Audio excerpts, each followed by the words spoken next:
મારા બધા દર્શકોને મારા નમસ્કાર, મારા બાપા સીતારામ. સ્થાનિક સ્વરાજની ચૂંટણીના ભણકારા વાગી રહ્યા છે. 25 તારીખે વિધાનસભાનું સત્ર પૂરું થઈ ગયું છે અને લગભગ એના 2-3 દિવસ પછી એટલે કે માર્ચ એન્ડમાં સ્થાનિક સ્વરાજની ચૂંટણીની જાહેરાત થશે એવી બધા વાતો કરી રહ્યા છે. મેમાં એનું પરિણામ પણ આવી જશે અને 2 ફેઝમાં આ ચૂંટણી થશે, 2 તબક્કામાં, એવું લોકો કહી રહ્યા છે. હવે સૌથી મોટો સવાલ એ છે, ઘણા બધા લોકોને સવાલ થાય કે ભાઈ સ્થાનિક સ્વરાજની ચૂંટણીનું મહત્વ શું હોય, અથવા તો એ રાજકીય પક્ષો માટે શું ઇમ્પોર્ટન્ટ, શા માટે ઇમ્પોર્ટન્ટ છે, અથવા તો શા માટે મહત્વનું છે. ભાઈ હવે 2027માં તો વિધાનસભા આવી રહી છે, તો એની ઉપર ધ્યાન આપવાનું કે પછી સ્થાનિક સ્વરાજની ચૂંટણીમાં. તો બહુ સરળ ભાષામાં સમજવાનો પ્રયાસ કરીએ કે આ ચૂંટણી, સ્થાનિક સ્વરાજની ચૂંટણી, આમ તો રાજકીય પક્ષો માટે છે ને બધી ચૂંટણીઓ બહુ ઇમ્પોર્ટન્ટ જ હોય, પરંતુ વિધાનસભા પહેલાં આવતી સ્થાનિક સ્વરાજની આ ચૂંટણી બધા જ રાજકીય પક્ષો માટે સેમિફાઇનલ છે. અને આ સેમિફાઇનલમાં કોણે કેવી તૈયારી કરી છે, કોનું પલડું ભારે છે અને આ વખતે શું નવું જોવા મળી શકે, એ વિસ્તારથી દેશી ભાષામાં, સરળ ભાષામાં, સમજાય એવી ભાષામાં વાત કરીશું. એ પહેલાં આપને કહી દઉં, આપ નિષ્કર્ષ જોઈ રહ્યા છો. મારું નામ નિશિત રાજ્યગુરુ છે.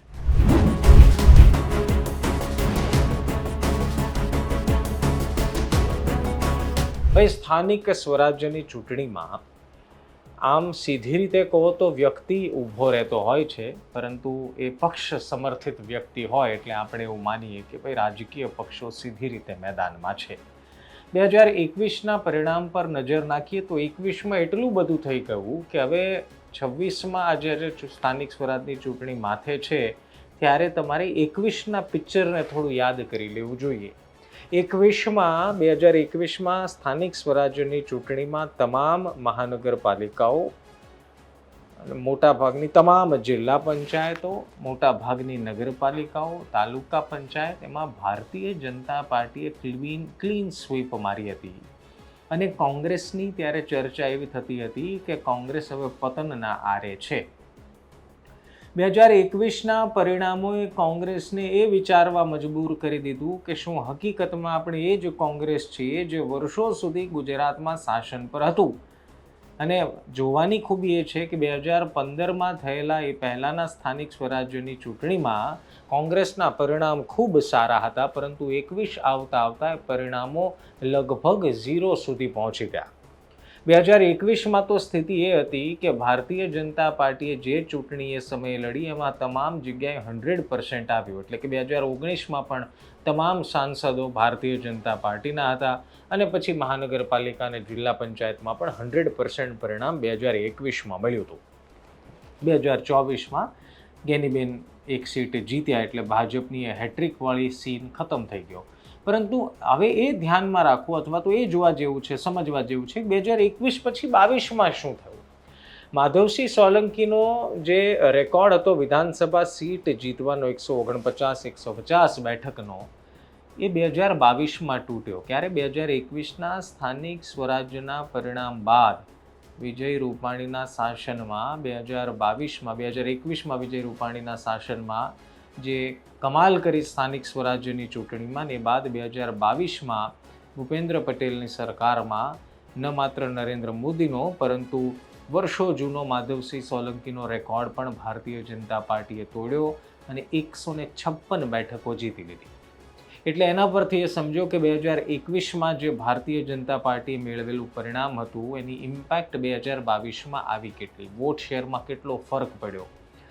માધવસિંહ સોલંકી જ્યારે આટલી બધી બેઠકો જીત્યા હતા ત્યારે પણ વોટ શેરમાં એક મોટી છલાંગ જોવા મળી હતી. એ જ 2022માં જોવા મળ્યું અને હવે આવી રહ્યું છે 2027. હવે તો કદાચ 156થી પણ વધારે ધારાસભ્યો ભારતીય જનતા પાર્ટીના થઈ ગયા છે, કેમ કે ધન્યવાદ છે કોંગ્રેસના એ ધારાસભ્યોને જેમણે પોતાનો પક્ષ છોડીને ભાજપ સાથે ભળી ગયા. ખેર, એ વાતમાં નથી પડવું, પરંતુ સ્થાનિક સ્વરાજની ચૂંટણીમાં એક જોરદાર વાત 2021માં જોવા એ મળી હતી કે અસદુદ્દીન ઓવૈસીની પાર્ટી AIM અને આમ આદમી પાર્ટીની જબરી એન્ટ્રી થઈ હતી ગુજરાતમાં. ત્યારે તમને ખબર હશે કે સુરત મહાનગરપાલિકામાં જ્યાં કોંગ્રેસને 0 બેઠકો મળી હતી ત્યાં આમ આદમી પાર્ટીના 27 ઉમેદવારો જીતીને આવ્યા હતા. એટલે કે બીજા નંબર પર વિરોધ પક્ષમાં આમ આદમી પાર્ટી હતું. અને એઆઈએમઆઈએમ અસદુદ્દીન ઓવૈસીના પક્ષે ગોધરામાં પણ કમાલ કરી બતાવી હતી અને ત્યારે એ વાતની સાબિતી થઈ હતી કે ગુજરાતમાં ત્રીજા પક્ષને પણ થોડા ઘણા અંશે આવકાર્ય છે, સ્વીકાર્ય છે. પરંતુ 2022માં પછી એ ચિત્ર બદલાઈ ગયું. હવે સ્થાનિક સ્વરાજની જ્યાં સુધી વાત છે તો એ 2021માં આમ આદમી પાર્ટીએ કરેલી એન્ટ્રી બાદ આ બીજી વખત આમ આદમી પાર્ટી માટે મોકો છે. આ 5 વર્ષની અંદર આમ આદમી પાર્ટીમાં પણ ઘણા બધા બદલાવ આવ્યા, ઘણા બધા સુધારા થયા. વિધાનસભામાં બેઠકો પણ જીતી. એ બેઠકો જીત્યા બાદ ગઈ પણ ખરી. પેટા ચૂંટણીમાં પણ ગોપાલ ઇટાલિયાએ બેઠક જીતી. હવે એ સ્થાનિક સ્વરાજ્યની ચૂંટણી આવી રહી છે, જેનાથી આમ આદમી પાર્ટીનો ઉદય થયો હતો. એટલે હવે એના પર સૌની નજર છે. આજે એક ઈશુદાન ગઢવીએ આમ આદમી પાર્ટીએ એક પહેલું લિસ્ટ તો જાહેર કર્યું છે, પણ જ્યાં સંગઠન શક્તિ છે ત્યાં કમાલ કરી શકશે, જ્યાં સંગઠન શક્તિ નથી ત્યાં શું કરશે, મોટો સવાલ છે. બીજું, હવે સવાલ છે કોંગ્રેસ પર. હવે તમે ધ્યાનથી સમજો, 2021માં વિરોધ પક્ષના નેતા હતા પરેશ ધાનાણી અને ત્યારે પ્રદેશ અધ્યક્ષ કોણ હતા? અમિત ચાવડા. 2021માં પણ પ્રદેશ અધ્યક્ષ અમિત ચાવડા હતા. સ્થિતિ એ આવી હતી કે સ્થાનિક સ્વરાજ્યની ચૂંટણીના પરિણામ આવ્યા બાદ અમિત ચાવડાએ પ્રદેશ પ્રમુખ પદેથી અને વિરોધ પક્ષના નેતા તરીકે પરેશ ધાનાણીએ બંને રાજીનામા આપવા પડ્યા હતા અને હાઈકમાન્ડે સ્વીકારી લીધા હતા. આ હું તમને એટલા માટે યાદ કરાવું છું કારણ કે અત્યારના પ્રદેશ પ્રમુખ અમિત ચાવડા જ છે. 2021માં પણ પ્રદેશ પ્રમુખ અમિત ચાવડા જ હતા અને પરિણામ જોઈને, પરિણામ આવ્યા બાદ અમિત ચાવડાએ રાજીનામું ધરી દીધું હતું. એટલે હવે અમિત ચાવડા માથે ડબલ બોજો છે. 2021માં જે થયું એને સુધારવાનું પણ છે અને પક્ષને ઉપર પણ લાવવાનો છે. એ દ્રષ્ટિએ ઉપર લાવવાનો છે કે એની અસર વિધાનસભામાં થાય. મૂળ તો રાજકીય પક્ષોનું ગોલ સરકાર સત્તા પર બેસવાનો હોય, સરકાર બનાવવાનો હોય. એ પહેલાંની આ સેમિફાઇનલમાં જો તમે 0માં ક્લીન બોલ્ડ થઈ જાઓ તો પછી ફાઇનલ મેચમાં તમે સદી મારી જ લેશો. એ રાજનીતિ નહીં, આ ક્રિકેટમાં એ થોડું કહેવું મુશ્કેલ થઈ જાય. કદાચ ઓરિજિનલ ક્રિકેટમાં એવું ચાલી જાય, તમે આજે 0માં આઉટ થાવ, કાલ 100 થઈ જાય.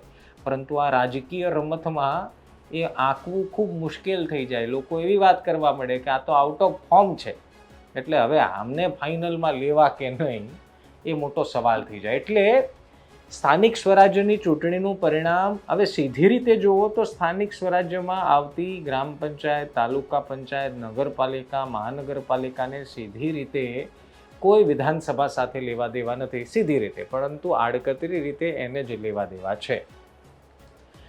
જો ગ્રામ્ય લેવલથી જો રાજકીય વર્ચસ્વ મજબૂત હશે તો વિધાનસભામાં એ પક્ષ માટે લડાઈ સહેલી થઈ જાય છે. તમે સમજો.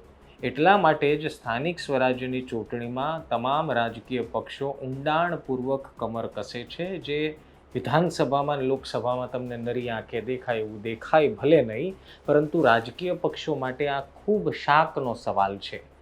એવું ખૂબ જૂજ બને છે કે જ્યારે સ્થાનિક સ્વરાજ્યમાં ખૂબ જ ખરાબ પ્રદર્શન કર્યું હોય ને એના પછીના વર્ષે આવતી વિધાનસભામાં ખૂબ શ્રેષ્ઠ પ્રદર્શન થઈ જાય. મૂળ સ્થાનિક સ્વરાજ્યની ચૂંટણી એ જનતાનો મૂળ કઈ તરફનો છે એ તરફનો એક ઇશારો મનાય છે. એટલે એન્ટી ઇન્કમ્બન્સી છે કે કેમ, સત્તા પર આટલા વર્ષોથી રહેલી ભારતીય જનતા પાર્ટી વિરુદ્ધ લોકોનો મૂડ ખરાબ થયો છે કે કેમ, શું આમ આદમી પાર્ટીને એક વિકલ્પ તરીકે જનતા જુએ છે કે કેમ. માત્ર એક સુરતમાં કે વિસાવદરથી એ નક્કી ન થઈ જાય કે સરકાર બનાવશે આમ આદમી પાર્ટી, પરંતુ ઓવરઓલ ગુજરાતના પ્રદર્શનોમાં, આખી ચૂંટણીઓમાં આમ આદમી પાર્ટી કેવું પ્રદર્શન કરે છે, કોંગ્રેસ કેવું પ્રદર્શન કરે છે કે પછી દર વખતની જેમ ભારતીય જનતા પાર્ટી ફરી એક વખત બાજી મારી જાય છે. એટલે કદાચ તમને કાલમાં આવીને કોઈ એમ કહી દે કે સ્થાનિક સ્વરાજની ચૂંટણીમાં કદાચ ગમે તે જીતે, પરંતુ વિધાનસભા તો અમે જ જીતશું, આવા કોઈ બાંગા મારે તો એને સાંભળવા નહીં.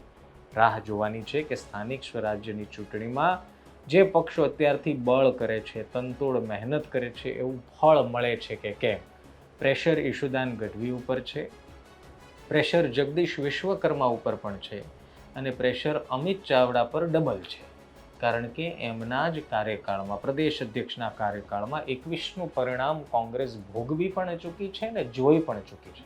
આ વખતે ન થાય એની જવાબદારી હવે અમિત ચાવડા કેવી રીતે નિભાવે છે એ સમય બતાવશે. તમારું શું માનવું છે કમેન્ટમાં જરૂર લખજો. બાકી કાલે મળીએ છીએ. ધ્યાન રાખો, મજા કરો. સીતારામ.